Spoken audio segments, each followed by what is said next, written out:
안녕하십니까. 기계공학 일반 8번째 영상입니다. 대상은 1학년 5반이고요. 자, 그 다음에 계속 연력학이 이어지겠습니다. 개의 상태량입니다. 개의 상태량, 상태를 나타내는 양입니다. 개의 특성을 표현한다. 개의 특성을 표현한다. 상태량에는 강성적 상태량과 정량적 상태량이 있습니다. 그걸 구분하는 방법은 그림 1-23처럼 M은 질량, 체적, 온도, 압력, 밀도입니다. 이게 들어있다고 해서 나눈다고 하면, 똑같이 나눈다면 나누어지는 것은 정량적 상태량이고, 나누어지지 않는 것은, 나누어도 그 성질은 그대로 유지되는 것은 강성적 상태량입니다. 강성적 상태량은 아까 나눠져도 나누어지지 않는 것, 온도, 압력, 밀도와 같이 개의 크기와 무관한 상태입니다. 자, 강성 상태량은 대부분 다 소문자로 씁니다. 소문자. 근데 예의적으로 온도와 압력만 대문자로 쓰고 나머지는 다 소문자로 씁니다. 정량 상태량, 질량, 체적 및 총에너지와 같은 개의 크기, 범위에 따라 변하는 것. 자, 나누었을 때 어떻게 해요? 절반씩 나누어지는 것. 이것은 정량적 상태량입니다. 대부분 다 대문자로 쓰지만 질량만 소문자로 쓰고 나머지는 다 대문자로 씁니다. 여기서 비상태량이 나옵니다. 비상태량은 여기처럼 정량적 상태량을 단위 질량당으로 나누면 이게 비상태량, 비체적이 됩니다. 그 다음에 에너지를 질량으로 나누면 이거 비에너지, 단위 질량당 에너지. 그러니까 이 단위는 1kg당 체적을 알 수 있고 1kg당 에너지를 알 수 있는 단위죠.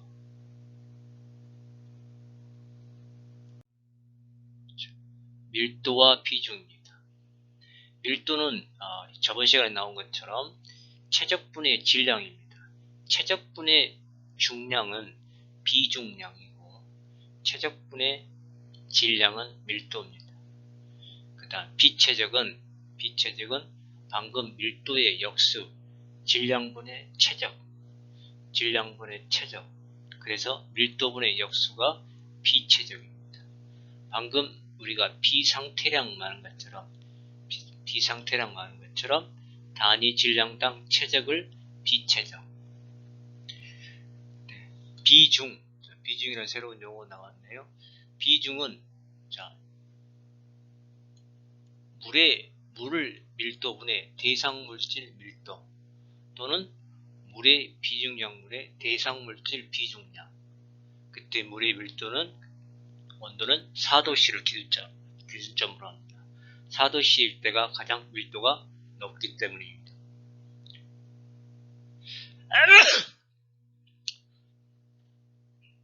자,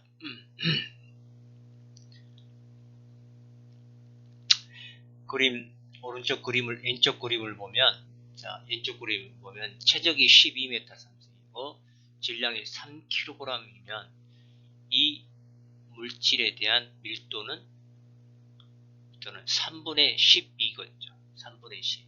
그러니까 0.25 kg/m의 상승이 나오고, 그 다음 비체적은 밀도의 역수니까 0.25분의 1, 4m의 상승 per kg 포스가 나옵니다. 자, 테이블 표 1-3은 0도씨일 때 다른 물질에 대한 비중을 뜻합니다. 비중은 물하고 비교했기 때문에 물하고 비중량을 비교하면 반드시 1이겠죠. 혈액은 1.05 정도, 바닷물은 1.025, 가스는 0.7.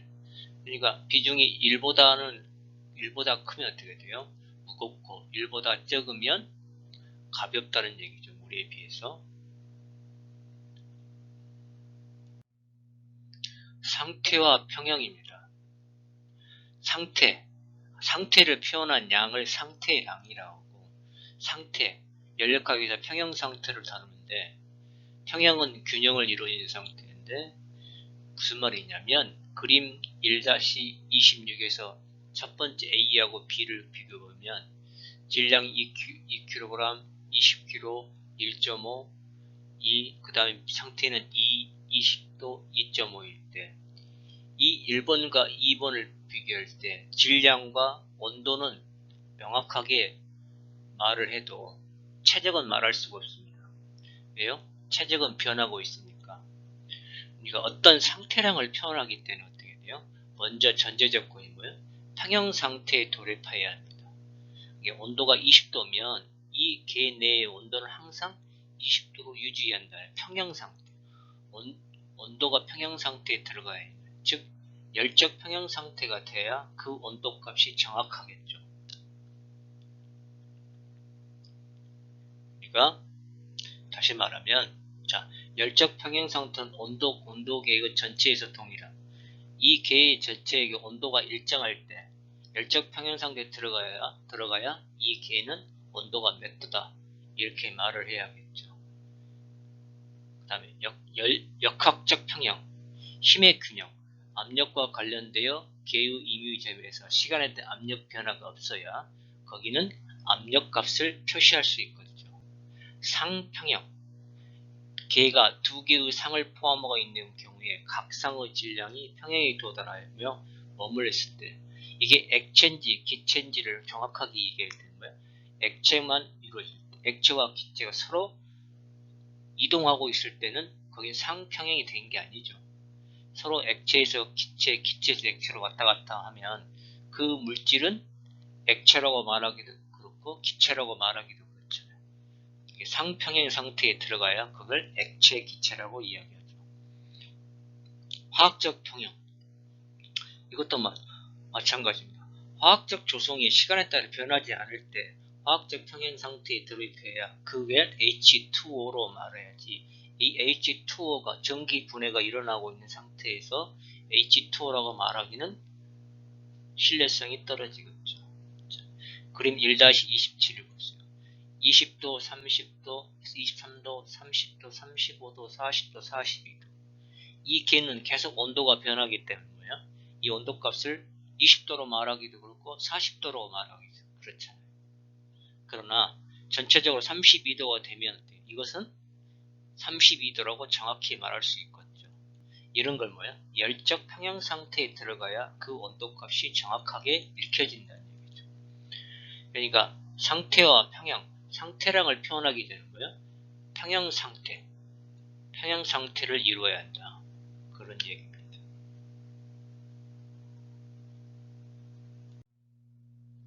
상태의 원리. 자, 상태값을 표현할 때 상태값은 수없이 많은데 그 많은 것을 다 표현하게 그러니까 어떻게 된다?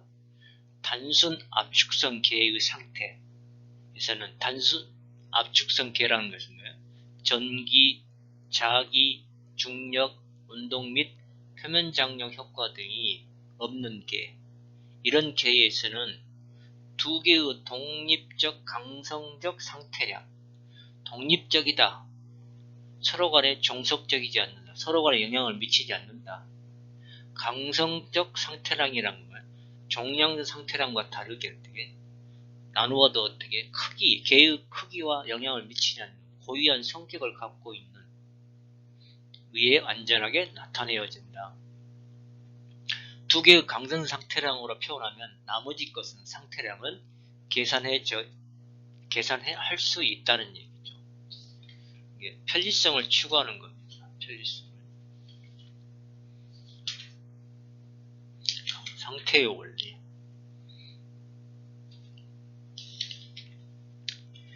이게 키포인트가 두 개의 독립적 상태, 종속적이지 않고 종량적이지 않는 것, 강성적 상태량에 의해서 이 두 개만 알 수 있으면 나머지 것은 계산값을 다른 상태량을 계산할 수 있다는 얘기죠.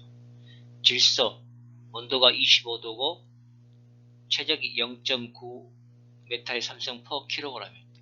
이 온도와 비최적은 서로 독립적입니다. 온도가 오른다고 해서 비최적이 변한 게 아니고 비최적이 변한다고 해서 온도가 변하지 않습니다.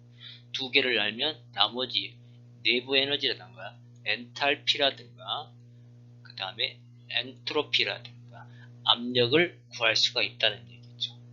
그게 바로 상태의 원리입니다. 이 많은 것을 다 전부 적는 게 아니고 두 가지의 독립적 강성적 상태량만 알면 나머지 것을 표현할 수 있다는 얘기입니다. 과정과 사이클입니다. 자, 과정. 방금 전에 이야기한 것처럼 자연계에서는 뭐야? 평형 상태를 추구합니다. 스테이트 그림 1-29에서 상태 1에서 평형 상태를 추구하는데 이 상태 1에서 외부에 어떤 팩트가 들어와서 어떻게 임팩트 오면 뭔가 변화가 되면 어떻게 될까요? 균형이 깨지면 다시 균형을 맞추러 갑니다. 이 균형을 맞추러 가는 것을 과정, 걔가 한 평형 상태로부터 그러니까 여기 1번 평형 상태로부터 다른 평형 상태로 갈 때 이 중간을 뭐야? 과정.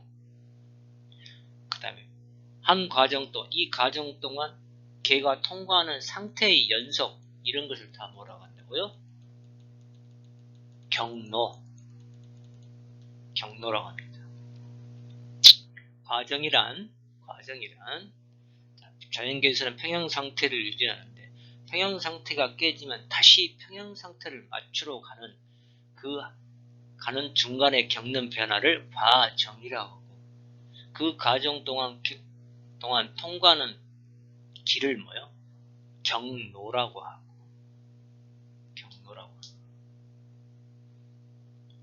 자, 과정을 근데 이 과정을 표현할 때 어떻게 된다가 완전하게 기술하기 위해서는 과정의 경로뿐만 아니라 출발점, 종점, 그리고 여기 사이사이였지 주의와 상호작용을 명시해야 한다. 주의와 이 과정을 명확하게 표현하기 위해서는 출발점과 끝나는 점, 그 다음에 주의와 과정 동안 주의와 상호작용을 명시해야 한다. 자, 여기에 새로운 용어가 나옵니다. 준정적 과정과 준평형 과정입니다. 정의는 과정이 진행되는 동안 걔가 평형 상태에 무한히 근접하여 유지되고 있을 때, 걔가 평형 상태에 무한히 근접해요. 완전하게 평형 상태가 유지하는 게 아니고 무한히 근접, 준평형에 가깝다는 얘기죠. 유지되고 있을 때를 준평형 과정이라고 합니다. 이 준평형 과정을 설명하는 게 그림 1-30입니다. 자, 지금 A번 그림 같으면 아주 느린 압축 과정을 표현하는 겁니다. 이게 바로 준평형 과정인데 피스톤이 이 상태에서 지금 오른쪽에서 왼쪽으로 올 때 갑자기 오는 게 아주 느리게 오면 여기 안에 이 부분의 안에 들어있는 피스톤 안에 있는 기체가 충분히 피스톤이 밀고 왔을 때 그 압력을 충분히 분산한다는 얘기죠. 그러나 갑자기 와버리면 어떻게 될까요? 자, 피스톤과 근접한 이 부분하고 이 부분의 압력은 확연히 다르겠죠. 훨씬 여기가 압력이 높겠죠. 갑자기 쏠리면 여기가 뭐야? 여기가 촘촘해지니까 이 부분의 압력이 세고 여기는 압력이 낮겠죠. 그러나 아주 느린 과정이면 이렇게 천천히 누르면 어떻게 될까? 여기 압력이 높아진 게 밀고 이렇게 밀고 하면 뭐야? 여기 압력과 여기 압력은 거의 같다는 얘기죠. 무한히 근접한다는 얘기죠. 그걸 바로 준평형 과정입니다. 아주 느린 과정.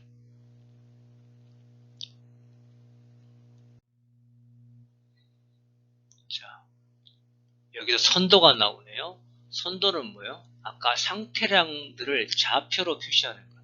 좌표로 표시하여 그린 과정을 선도라고 했습니다. 상태량을 표현하면 상태량을 표현하기 전에 전제조건이 뭐야? 평형 상태에 돌입해야 한다. 상태량은 개의 특성을 나타내고 상태량을 표현하기 전에는 개가 평형 상태에 있어야 한다. 평형 상태에 있을 때 그 상태량 값을 좌표로 나타나면 그것이 바로 선도다. 그러니까 자, 여기는 압력입니다. 이건 최적이죠. 자, 1번이 초기 상태고 2번이 최종 상태입니다. 자, 1번에서 평형 상태에 평형이 깨지면 평형을 맞추러 갑니다. 평형을 맞추러 가는 것을 과정이라고 하고, 그 과정에 통과하는 경로를 아까 경로라고 했죠. 길을 경로라고 했습니다. 그러면 자, 이걸 PV 선도니까 이건 압력과 최적입니다. 스타트가 1번입니다. 준 평형 과정이니까 어떻게 될까요? 아주 느리게 가면 여기 압력과 여기 압력은 거의 무한히 근접하고 차이가 없다는 얘기죠. 차이는 있는데 차이가 거의 없다는 얘기죠. 준 평형 과정으로 서서히 누르면 어떻게 될까요? 최적이 줄어든다는 얘기죠. 그러니까 여기 1번에서 2번에서 보면 압력 변화가 거의 없다고 보는 거죠. 실제로는 압력 변화가 있는 것처럼 보이지만 압력 변화를 거의 없다고 보는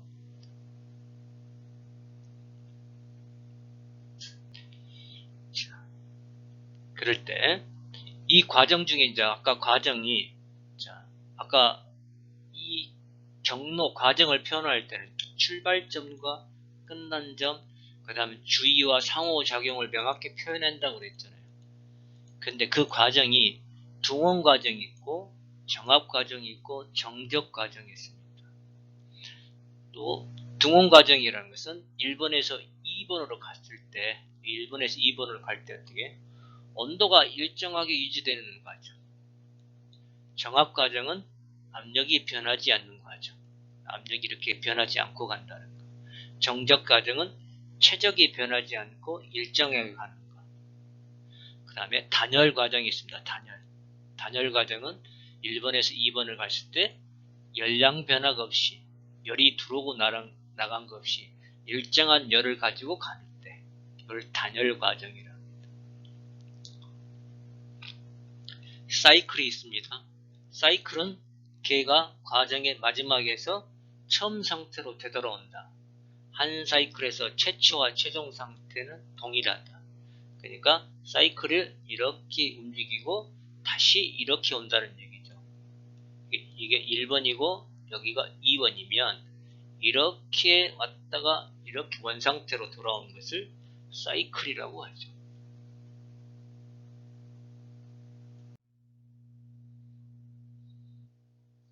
정상유동 과정입니다. 정상유동 과정인 것은 키포인트가 시간에 대한 변화가 없음을 의미한다. 그러니까 시간에 따라 특성값이 변하지 않는 거죠. 자, 그림 1-32는 여기 뭐예요? 시간이 1분, 여기는 뭐예요? 3분 후입니다.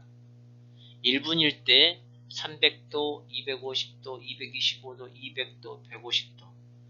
그런데 여기는 300도, 150도, 200도, 225도, 250도라니까 이 개는 열적 평형 상태에 돌입된 게 아니죠.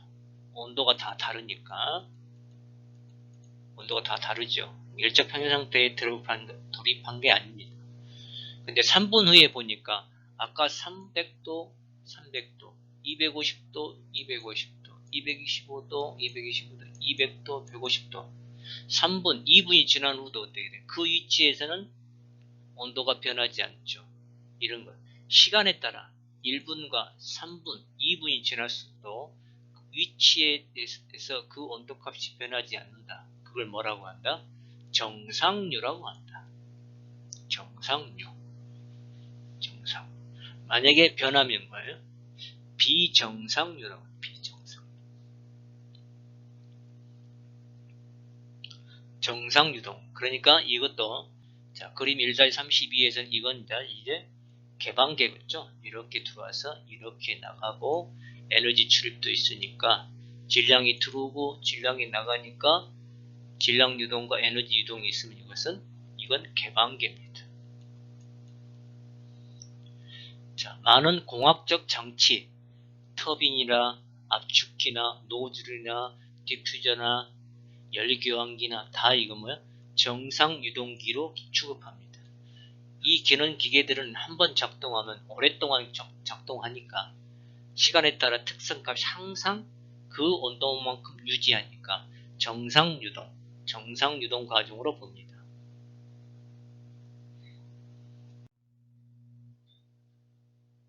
자, 이것도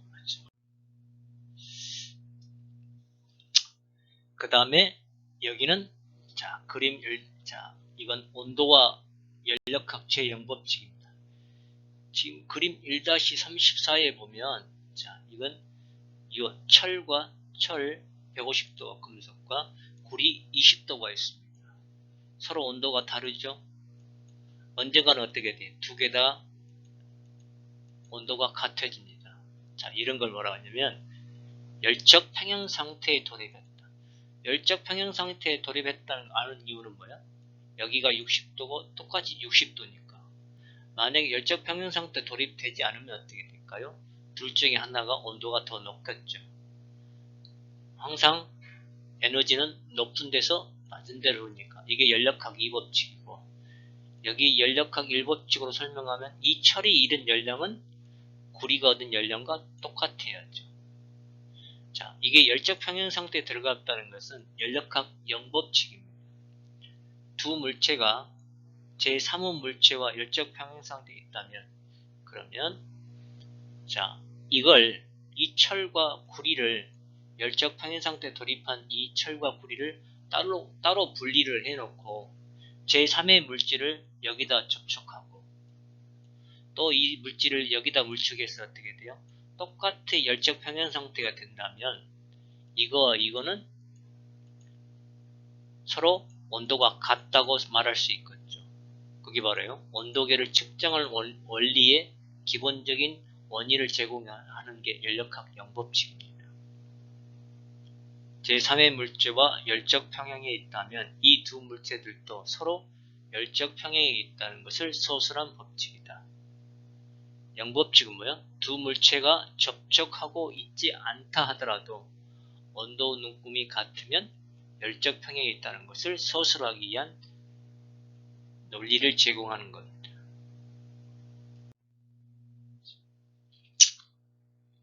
자, 온도 눈금에는 섭씨와 화씨 눈금이 있습니다. 섭씨는 빙점, 비등점, 물을 기준점으로 빙점과 비등점을 100등분한 게 이게 섭씨 눈금이고 화씨 눈금은 체온을 기준점으로 체온을 100도씨로 잡고 100도씨를 잡아서 어는 점이 32도, 끓는 점이 212도, 180등분 하는 게 화씨 눈금입니다.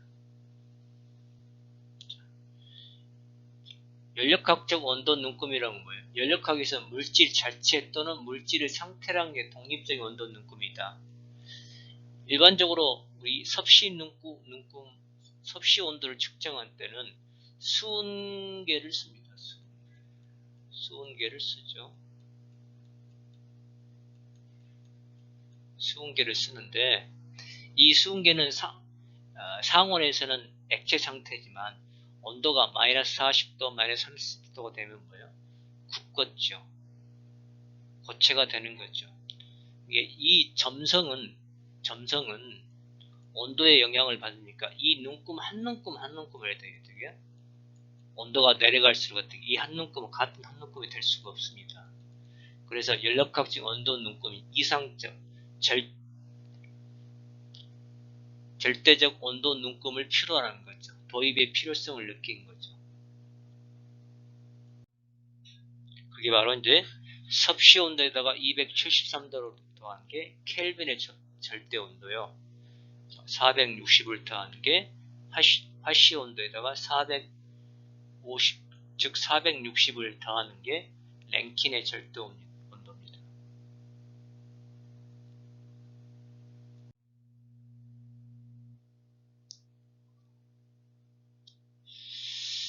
그 다음에 압력에 대한 정의입니다. 자, 압력은 단위 면적당 유체에 가해진 힘이죠. 압력의 정의는 1파스칼 SI 단위입니다. 1뉴턴 퍼 메타의 제곱. 그림 1-39에 보면 자 68kg와 136kg 나가는 사람이 있습니다. 근데 그 사람의 발 사이즈는 발의 면적은 똑같습니다. 300cm의 제곱이니까 두 사람 다 발의 면적은 똑같은데 누르는 힘이 각각 다르니까 이쪽 136kg 나가는 사람이 훨씬 더 압력이 높겠죠. 자, 압력에는 종류가 있습니다. 표준 대기압이 있습니다. 표준 대기압은 1atm이라고 말하고 이건 10만 1325파스칼 킬로파스칼로 바꾸고 바는 1.01325바. 자, 중량 단위는 자, 1atm은 1.033kg 포스포 센치의 제곱입니다. 자, 오늘은 여기까지 하고요. 이번 영상의 레포트는 방금 전에 배웠던 연력합체 영법칙에 대해서 조사를 해서 제출해 주시길 바랍니다. 수고하셨습니다.